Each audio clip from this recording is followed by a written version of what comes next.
Hello my friends, I have another template for Fusion Davinci Resolve.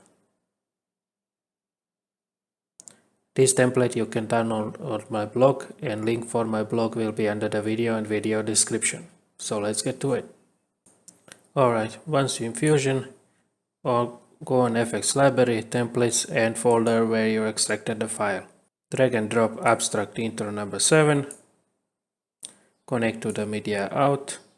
Press 2 on the keyboard for media out, scroll a little bit on the timeline and you will get the animation.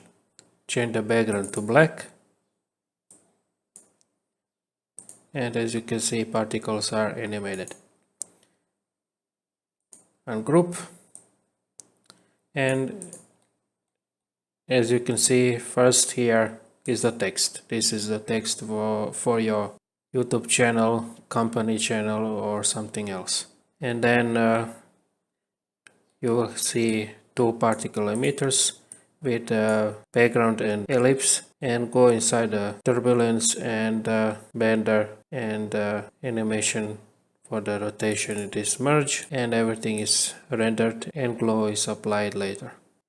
That's it. Okay, thank you for watching.